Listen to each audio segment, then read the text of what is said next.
കർത്താവിൻ്റെ അതിപരിശുദ്ധ നാമം ഈ പ്രഭാതത്തിലും മഹത്വപ്പെടുമാറാകട്ടെ. എല്ലാ സഹോദരങ്ങൾക്കും വേഗം വരുന്ന യേശുക്രിസ്തുവിൻ്റെ അനുഗ്രഹീത നാമത്തിൽ ക്രിസ്തീയ വന്ദനത്തെ അറിയിക്കുന്നു. യഹോവയായ ദൈവം സൂര്യനും പരിചയമാണ്. നേരോടെ നടക്കുന്നവർക്ക് അവിടുന്ന് ഒരു നന്മയ്ക്കും മുടക്കം വരുത്തുകയില്ല.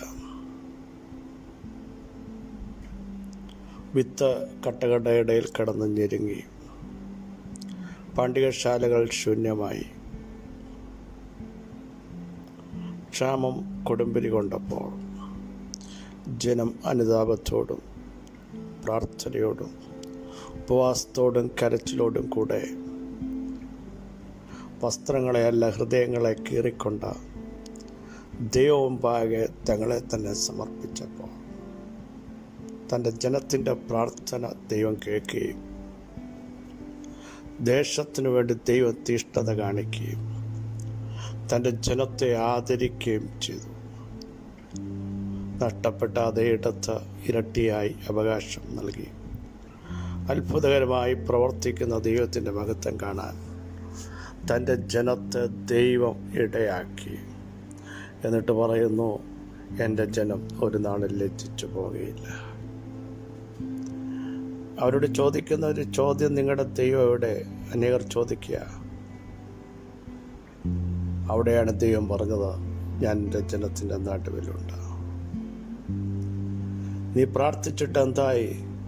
നീ ഉപവസിച്ചിട്ട് എന്തായി? എന്നൊക്കെ ചോദിക്കുന്ന ഒരു സമൂഹം നമുക്ക് ചുറ്റുമുള്ളപ്പോൾ ധൈര്യത്തോടെ നമുക്ക് പറയാൻ കഴിയും, എൻ്റെ ദൈവം ഞങ്ങളുടെ മധ്യമുണ്ട്. രക്ഷിക്കുന്ന വീരനായി അവിടുന്ന് ഞങ്ങളുടെ മധ്യമുണ്ട്. വിടുവിക്കുന്നവനായി അവിടുന്ന് ഞങ്ങളുടെ മധ്യമുണ്ട്. സൗഖ്യമാക്കുന്നവനായി, സഹായിക്കുന്നവനായി, ഉദ്ധരിക്കുന്നവനായി, ബലം കൽപ്പിക്കുന്നവനായി ഞങ്ങളുടെ ദൈവം ഞങ്ങളുടെ മധ്യമുണ്ട്. അങ്ങനെ മധ്യമുള്ള ഒരു ദൈവവേദനെ സംബന്ധിച്ച് ധൈര്യത്തോടെ പറയാൻ കഴിയും, ഞങ്ങൾ ഒരു നാളിൽ ലജ്ജിച്ചു പോകില്ല. ദൈവം തന്നെ പറയുകയാണ്, എൻ്റെ ജനം ഒരു നാളിൽ ലജ്ജിച്ചു പോകുകയില്ല. ഞാൻ അവരുടെ മധ്യമുണ്ട്, ഞാൻ അവരുടെ നടുവിലുണ്ട്. സർവശക്തനായ കർത്താവ് നമ്മുടെ നടുവിലുണ്ടെങ്കിൽ, ഉന്നതനായവൻ നമ്മുടെ മധ്യമുണ്ടെങ്കിൽ, സൃഷ്ടിതാവ് നമ്മുടെ മധ്യമുണ്ടെങ്കിൽ, വിളിച്ചു വരുത്താൻ കഴിവുള്ളവൻ നമ്മുടെ കൂടെ ഉണ്ടെങ്കിൽ, പ്രിയരെ, ഒരു കാലഘട്ടത്തിലും ലജ്ജിച്ചു പോകാൻ എൻ്റെ ദൈവം അനുവദിക്കത്തില്ലെന്ന് ധൈര്യത്തോടെ പറയാൻ നമുക്ക് കഴിയണം. സ്തോത്രം, സ്തോത്രം, സ്തോത്രം. ദാവീദിന് പറയാൻ കഴിയും, പൗലോസിന് പറയാൻ കഴിയും, എങ്കിലും ഞാൻ ലജ്ജിക്കുന്നില്ല. കാരണം ലജ്ജിപ്പിക്കുന്ന ഒരു കർത്താവല്ല നമ്മുടെ കർത്താവ്. തലയുയർത്തിപ്പിടിപ്പിക്കുന്നവൻ, ആത്മാവിൽ ശക്തീകരിക്കുന്നവൻ, ബലത്തോടെ നിർത്താൻ കഴിവുള്ളവൻ, വൃട്ടിവെച്ച് ആലോചന പറഞ്ഞു തരുന്നവൻ, വഴി ഇതാകുന്നു, ഇതിലെ പൊയ്ക്കൊള്ളുക എന്നുള്ള ഇമ്പസ്വരം കേൾപ്പിക്കുന്നവൻ ഇന്നും പകലിലും നമ്മുടെ മധ്യമുണ്ട്. സ്തോത്രം ചെയ്യാം. ആ കർത്താവിൻ്റെ മുമ്പാകെ നമുക്ക് സമർപ്പിക്കാം. നമ്മുടെ വിഷയങ്ങളെ ഏൽപ്പിച്ചു കൊടുക്കാം. മനുഷ്യന് പരിഹരിക്കാൻ പറ്റാത്തത് മനുഷ്യൻ മാറ്റി നിർത്തുന്നത് എൻ്റെ ദൈവത്താൽ വീര്യം പ്രവർത്തിക്കാൻ അവിടെ തന്നെ നമുക്ക് വേണ്ടി എഴുന്നേറ്റ് വന്ന സകല ശക്തികളെയും ചവിട്ടി മതിച്ച് ജയം നൽകാൻ നമ്മുടെ കൂടെ ഉണ്ട് എന്ന് വിശ്വസിക്കുന്നവർ സ്തോത്രം പതറുകയില്ല. ഞാൻ പതറുകയില്ല. കാരണം എൻ്റെ കരത്തിൽ പിടിച്ചവൻ ആരാണ് എന്ന് വ്യക്തമായിട്ട് എനിക്കറിയാം എന്ന ഉറപ്പുള്ളവർ ഇന്ന് പ്രഭാതത്തിലും ധൈര്യമായിട്ട് പറ, ഞങ്ങൾ പതറത്തില്ല. നടത്തുന്നവൻ കൂടെയുണ്ട്. തള്ളിക്കളയാത്തവനും ഉപേക്ഷിക്കാത്തവനും മാറാത്തവനും മറക്കാത്തവനും ഞങ്ങളുടെ കൂടെയുണ്ട് എന്ന് വിശ്വസിക്കുന്നവർ സ്തോത്രം ചെയ്താട്ട്. അപ്പോസ്തല പ്രവൃത്തി 7-ാം അധ്യായം 17-ാമത്തെ വാക്യം നമുക്കറിയാം. ദൈവം അബ്രഹാമിനോട് അരുളി ചെയ്ത വാഗ്ദത്തകാലം അടുത്തപ്പോൾ ജനം മിസ്രയീമിൽ വർദ്ധിച്ച് പെരുകി. ദൈവം അബ്രഹാമിനോട് ഒരു വാഗ്ദത്ത കാലം പറഞ്ഞു. വാഗ്ദത്തത്തിനൊരു കാലമുണ്ട്, ദർശനത്തിനൊരു സമയമുണ്ട്. ആ കാലമാകുമ്പോൾ അതാണ് നമ്മൾ ചിന്തിക്കുന്നത്.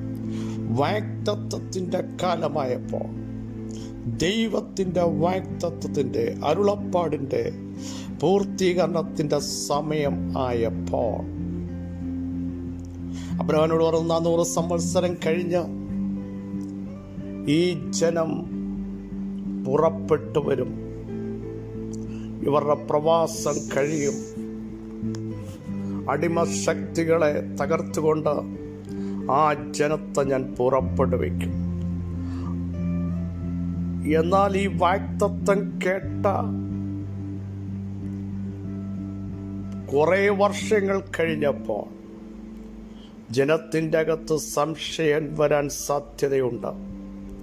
വർഷങ്ങൾ കഴിഞ്ഞു, പീഡനങ്ങൾ കൂടുന്നു, സാഹചര്യങ്ങൾ എതിരാകുന്നു, വാഗ്ദത്തത്തിലേക്ക് നടന്നെടുക്കുവാൻ യാതൊരു സാധ്യതകളുമില്ല.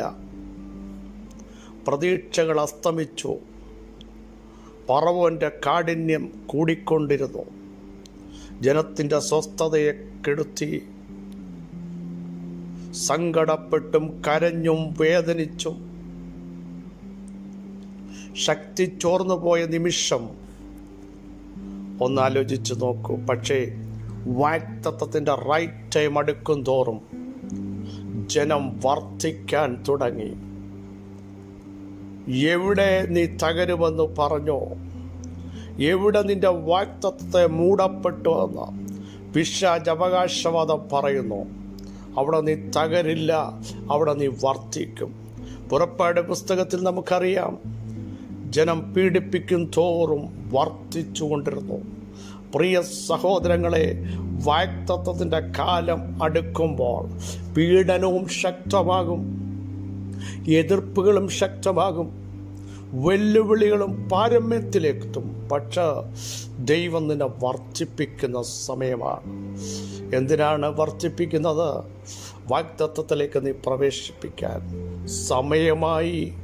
നിന്നെ അതിലേക്ക് എത്തിക്കാനുള്ള നാഴിക വന്നിരിക്കുന്നു എന്ന് ഇന്നു പകൽ വിശ്വസിക്കുന്നവർ ആമേൻ പറഞ്ഞ ഈ ദൂത് ഏറ്റെടുക്കട്ടെ. ഇനിയും എന്തായിത്തീരും, എങ്ങനെയായിത്തീരുമെന്ന് ചിന്തിച്ച് ഭയപ്പെടുന്ന ചിലരോട് വചനത്തിന് വിളിച്ചു പറയാനുള്ളത്, ഈ വാഗ്ദത്തത്തിലേക്കുള്ള പ്രവേശനം സാധ്യമാകാൻ പോകുകയാണ്. നോക്കൂ, വാക്യം ഒന്നുകൂടെ ശ്രദ്ധിക്കൂ.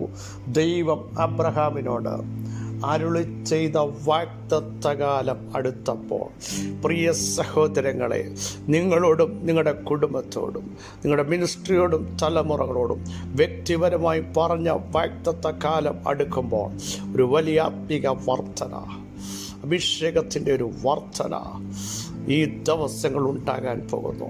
ശോഷിച്ചു പോകില്ല, ക്ഷീണിച്ചു പോകില്ല, തളർന്നു പോകില്ല, നശിച്ചു പോകില്ല. ഒരു വലിയ വർധനവ് തളർത്താൻ ശ്രമിക്കുന്ന ഇടത്ത്, പിടിച്ചൊതുക്കാൻ നോക്കുന്ന പറവൻ്റെ വ്യാപാരത്തിൻ്റെ അകത്ത്, നിന്നെ മാനസികമായി ഒതുക്കുന്ന നൂട്ടശക്തിയുടെ കേന്ദ്രത്തിൽ തന്നെ ഒരു വലിയ വർധനവ്. കാരണം വർധനവിനെ തടയാൻ പറവന് കഴിയത്തില്ല കേട്ടോ. ആവുന്നത്ര സംവിധാനങ്ങൾ പലതും അവൻ നോക്കിയാലും വർദ്ധിപ്പിക്കുന്ന ദൈവം അതിൻ്റെ പിന്നിൽ വാഗ്ദത്തത്തിൻ്റെ ടൈം എടുത്തു. വാഗ്ദത്തത്തിൻ്റെ ടൈം എടുത്താൽ നീ വർദ്ധിക്കും. ഓർത്തോ, ചില വർധനവ് ഈ ദിവസങ്ങൾ വരാൻ പോയ യേശുവിൻ്റെ നാമത്തിൽ നിൻ്റെ കുടുംബത്തിനകത്ത്, തലമുറകളുടെ മേൽ, നിൻ്റെ മിനിസ്ട്രിയുടെ മേൽ ഒക്കെ ദൈവിക വർധനകൾ, ആത്മാവിൻ്റെ പ്രവർത്തനങ്ങൾ, അതിൻ്റെതായ വിടുതലുകളൊക്കെ വെളിപ്പെടുത്തുവാൻ ദൈവത്തിന് പ്രസാദമുണ്ടെന്ന് ഇന്ന് പകൽ പറയാൻ എനിക്ക് നിയോഗമുണ്ട്. ഇല്ലേ, സാഹചര്യം വർദ്ധിക്കാൻ പറ്റുന്നതല്ല. ഭയങ്കര എതിർപ്പുകൾ, പീഡനങ്ങൾ, തുടക്കത്തിൽ പറഞ്ഞതുപോലെ നിന്ദകൾ, നീ അനുഭവിക്കുന്ന സ്ട്രഗിളുകൾ. പക്ഷേ വാഗ്ദത്തത്തിൻ്റെ സമയമായെങ്കിൽ അതിന് ഫുൾ സ്റ്റോപ്പ് വീഴാൻ പോകുക. നീ വർദ്ധിച്ചാൽ ആ ദേശത്ത് നിന്നെ ഉൾക്കൊള്ളാൻ പറ്റാത്തതുപോലെ ദൈവത്തിൻ്റെ ഒരു വർധന ഉണ്ടായാൽ നിന്നെ പുറത്ത് കൊണ്ടുവരുന്ന സമയമാണ്. നീ ഒരു സൈന്യമായി പുറത്തു വരും.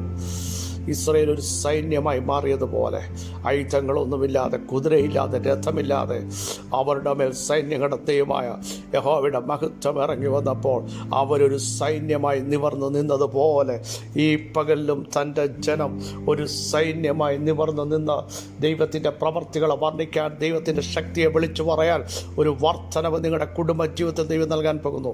അത് ആത്മീകത്തിൽ സംഭവിക്കട്ടെ. നിങ്ങളുടെ പ്രാർത്ഥനയിൽ ഒരു വർധനവ്, വിശ്വാസത്തിൽ ഒരു വർധനവ്, അഭിഷേകത്തിൻ്റെ അടുത്ത തലത്തിലേക്ക് ദൈവം നിങ്ങളെ കൊണ്ടുവരാൻ പോകുന്നു. യേശു ക്രിസ്തുവിൻ്റെ അധികാരമുള്ള നാമത്തിൽ ഈ വചനത്തിൻ്റെ ശക്തി തൻ്റെ ജനം ഏറ്റെടുക്കട്ടെ. പീഡിപ്പിക്കും തോറും വർദ്ധിപ്പിച്ചതുപോലെ ഒരു ആത്മീക വർധനവിലേക്ക് തൻ്റെ ജനത്തെ ദൈവം നയിക്കാൻ വരുന്ന പ്രത്യേക നിമിഷമത്രേ. വാഗ്ദത്തകാലം അടുത്തു. വിശ്വസിക്കുക, അടുത്തു. അതിൻ്റെ കാലയളവുണ്ട്, അതടുത്തു. ആ സമയമുണ്ട്, അതടുത്തു. യേശുവിൻ്റെ നാമത്തിൽ പരിശുദ്ധ ദൈവമേ, സ്വർഗസ്ഥ പിതാവേ, ഞങ്ങളുടെ മഹത്വമുള്ള വചനത്തിനായി സ്തോത്രം. ഞങ്ങളുടെ വാഗ്ദത്തക്കാലം അടുക്കുമ്പോൾ വർധനവ് വെളിപ്പെടുത്തുന്ന ദൈവം, ദർശനത്തിന് സമാപ്തിയുണ്ട്. അത് സംഭവിച്ചു കൊണ്ടിരിക്കുമ്പോൾ അതിനെ തടയാൻ നിൽക്കുന്ന സകല ശക്തികളെയും ജയിക്കുന്ന ഒരു സ്പിരിച്വൽ അതോറിറ്റി തൻ്റെ ജനത്തിൻ്റെ മേൽ ദൈവം വെളിപ്പെടുത്തി സ്വർഗം ആദരിക്കുന്നതിനായി സ്തോത്രം ചെയ്യുന്നു. സൈന്യത്താലല്ല, ശക്തിയാലല്ല, അവിടുത്തെ ആത്മാവിനാൽ തന്നെ അത് സംഭവിക്കുന്നതിനാൽ ഞങ്ങൾ നന്ദി പറഞ്ഞ് അങ്ങയെ മഹത്വപ്പെടുത്തുന്നു. ഈ ബലത്തോടെ, ഈ ശക്തിയോടെ മുമ്പോട്ട് പോകാൻ കർത്താവ് ഞങ്ങളെ എല്ലാം ഇടയാക്കും. അവിടുന്ന് എങ്ങനെ ചെയ്തിരിക്കാൻ സ്തോത്രം. യേശുവിൻ നാമത്തിൽ തന്നെ ആമേൻ, ആമേൻ, ആമേൻ. ക്രിസ്തുവിൽ വാത്സല്യ സഹോദരങ്ങളെ, ധൈര്യത്തോടെ പറ, വാഗ്ദത്തകാലം അടുത്തു. ഇനിയും തടയാൻ ഫറവോന് കഴിയത്തില്ല. ഇനിയും തടയാൻ ബാബേലിന് കഴിയില്ല. ഇനിയും തടയാൻ അശ്ശൂറിന് കഴിയില്ല. ഇനിയും പിടിച്ചു നിർത്താൻ ഇസബലിന് കഴിയില്ല. വാഗ്ദത്തകാലം എടുത്താൽ ഒരു വലിയ വർധനവുണ്ട്. ഈ വചനങ്ങളെ കർത്താവ് നിങ്ങളെ സഹായിക്കട്ടെ. ക്രിസ്തുവിൽ നിങ്ങളുടെ സഹോദരൻ പാസ്റ്റർ ബിജു മാത്യു.